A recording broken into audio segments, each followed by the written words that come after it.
रात का सन्नाटा हर तरफ फैला हुआ था। शहर की रोशनियों में एक पुरअसरार खामोशी छुपी हुई थी।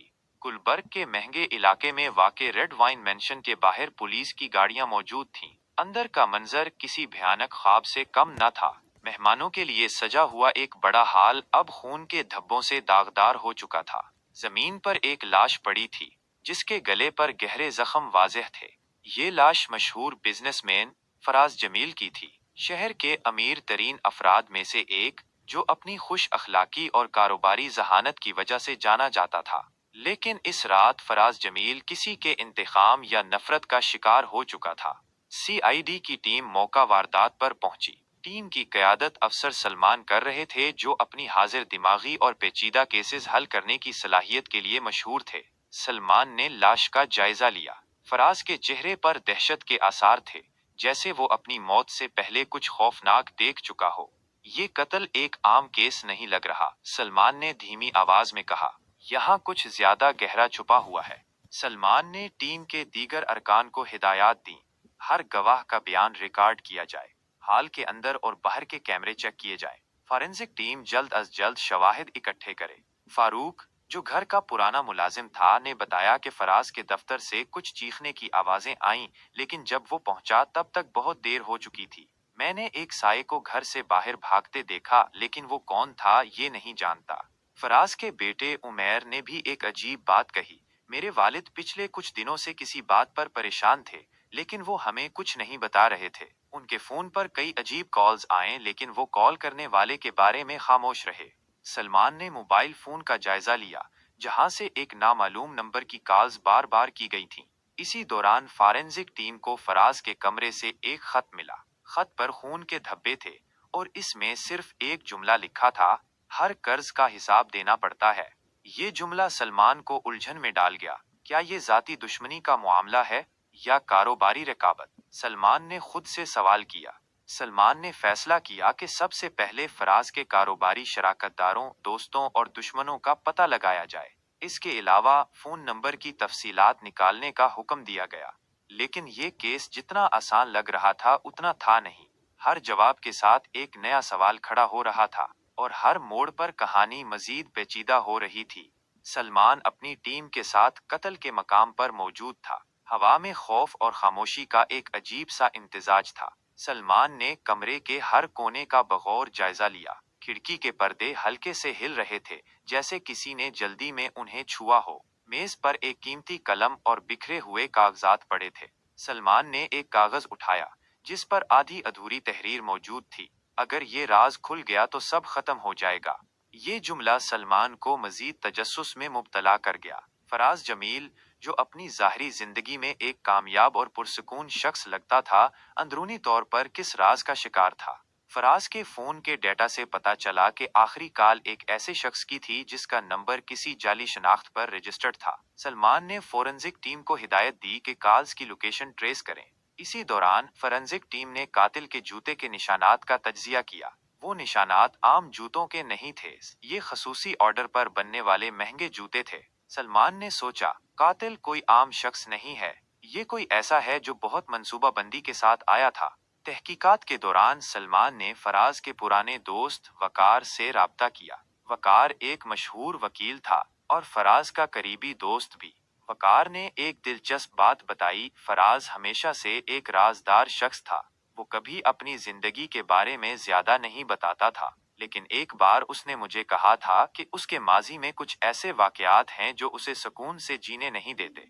ये बात सलमान के लिए एक नया दरवाजा खोलती है। फराज के माजी का खोज लगाना अब जरूरी हो गया था।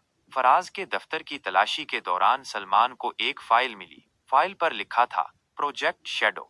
ये फाइल फराज के एक पुराने कारोबार से मुतल्लिक थी, जिसमें गैर कानूनी लेन देन और धमकी आमेज खतूत की तफसीलात मौजूद थीं।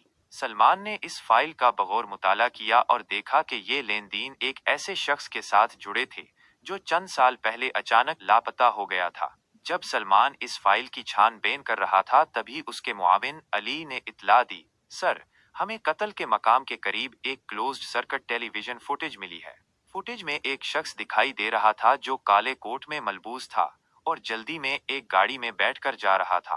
गाड़ी का नंबर साफ दिखाई दे रहा था। सलमान ने फौरन नंबर का पता लगवाया।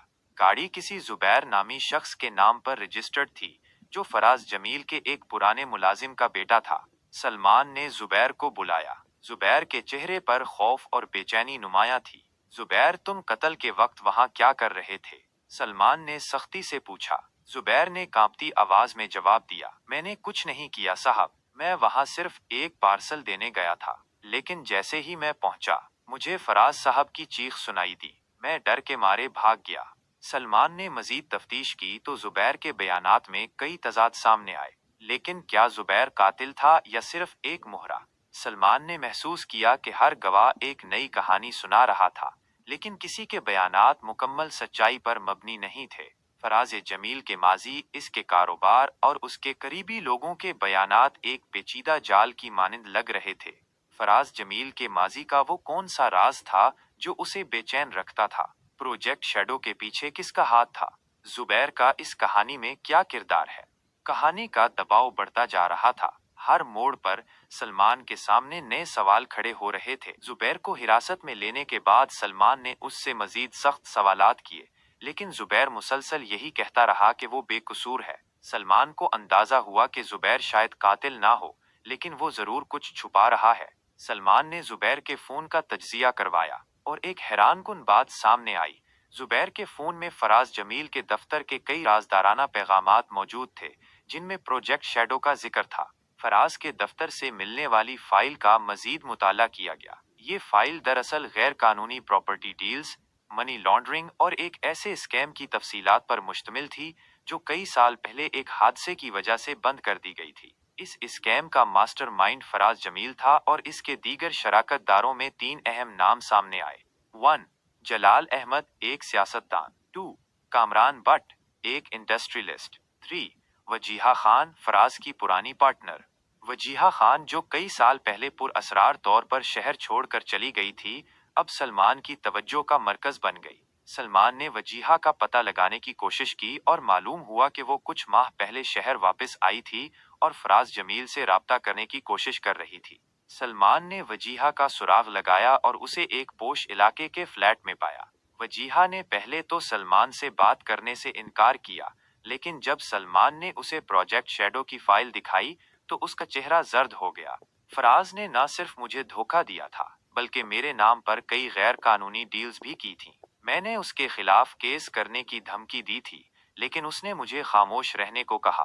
पिछले हफ्ते उसने मुझे एक बड़ी रकम देने का वादा किया ताकि मैं खामोश रहूं, लेकिन मैंने वो रकम लेने से इनकार कर दिया। सलमान ने पूछा, तो फिर आपने उसे कत्ल क्यों किया? वजीहा ने फौरन जवाब दिया, मैंने उसे कत्ल नहीं किया। हाँ, मैं इससे नाराज थी, लेकिन कत्ल करने का सोच भी नहीं सकती।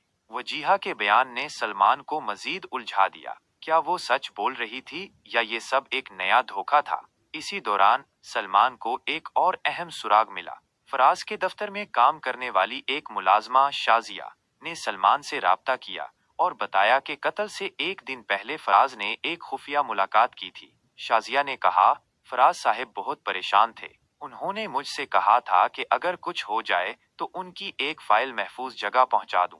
सलमान ने शाजिया से वो फाइल तलब की जो दरअसल एक डायरी थी। इस डायरी में फराज ने अपनी जिंदगी के कई राज दर्ज किए थे, जिनमें सबसे अहम राज ये था, जलाल अहमद, कामरान बट और वजीहा खान तीनों मेरे दुश्मन हैं। अगर मुझे कुछ हुआ तो उनमें से कोई ना कोई जिम्मेदार होगा। डायरी के जरिए सलमान को मालूम हुआ कि जलाल अहमद और कामरान बिट ने फराज को ब्लैकमेल करना शुरू कर दिया था। वो चाहते थे कि फराज प्रोजेक्ट शैडो से मुतल्लिक तमाम शवाहिद उन्हें वापस दे, लेकिन फराज ने इनकार कर दिया। सलमान ने जलाल अहमद और कामरान बिट को तलब किया, लेकिन दोनों ने खुद को बेकसूर जाहिर किया। ताहम फोन कॉल्स और शवाहिद की कड़ियां जोड़ते हुए सलमान को एक और हकीकत मालूम हुई। फराज जमील को कत्ल करने वाला शख्स न तो जलाल था, न कामरान, न ही वजीहा। असल कातिल जुबैर था, जो अपनी माँ के इंतकाम की आग में जल रहा था। जुबैर की माँ, जो फराज की मुलाजमा थी, कई साल पहले फराज के एक धोखे की वजह से खुदकुशी करने पर मजबूर हुई थी। जुबैर ने अपनी पूरी जिंदगी इंतकाम के लिए वक्फ कर दी थी। जुबैर ने आखिरकार एतराफ किया, मैंने अपनी माँ की मौत का बदला लिया है। फराज जमील ने मेरी माँ को एक बेगनाह जुर्म में फंसा दिया था। اس نے اسے اپنی زندگی ختم کرنے پر مجبور کر دیا۔ اب میں سکون سے جی سکتا ہوں۔ زبیر کی گرفتاری کے بعد کیس بند کر دیا گیا، لیکن سلمان کے ذہن میں یہ سوال ہمیشہ کے لیے رہ گیا، کیا انصاف صرف قانون کے ذریعے ممکن ہے، یا بعض اوقات انتقام بھی ایک طرح کا انصاف بن جاتا ہے؟ سلمان کے ذہن میں زبیر کا اعتراف گونج رہا تھا، میں نے اپنی ماں کی موت کا بدلہ لیا ہے، کیا یہ سچ میں انصاف تھا؟ سلمان نے دیکھا کہ قانون نے اپنے کام کو کیا، مجرم کو سزا ملی، لیکن اس کے اندر ایک گہرا سوال اٹھ رہا تھا، کیا صرف قانون ہی انصاف کا پیمانہ ہے؟ کیا کسی کے ذاتی غم اور انتقام کو نظر انداز کیا جا سکتا ہے؟ اس کیس نے سلمان کی زندگی کو بہت متاثر کیا۔ وہ اب پہلے جیسا نہیں رہا، اس کی آنکھیں اب زیادہ گہرائیوں میں دیکھتی تھیں۔ وہ دیکھتا تھا کہ معاشرے میں کتنی زیادہ ظالمانیاں چھپی ہوئی ہیں، کتنی بے گناہ زندگیاں تباہ ہو رہی ہیں، اور انصاف کا نظام کتنا کمزور ہے۔ اس کیس نے اسے احساس دلایا کہ انصاف صرف قانون کی کتابوں میں نہیں ملتا، یہ تو ایک ایسا تصور ہے جسے ہر فرد کو اپنے اندر سے تلاش کرنا پڑتا ہے۔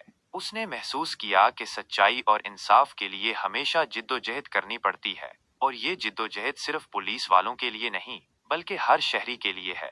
سلمان نے اس کیس سے بہت کچھ سیکھا۔ اس نے سیکھا کہ انسان کی زندگی کتنی نازک ہے، اور اسے بچانا، اس کا احترام کرنا ہر فرد کی ذمہ داری ہے۔ اس نے سیکھا کہ انصاف کے راستے میں بہت سی رکاوٹیں آتی ہیں، لیکن ہمت نہیں ہارنی چاہیے۔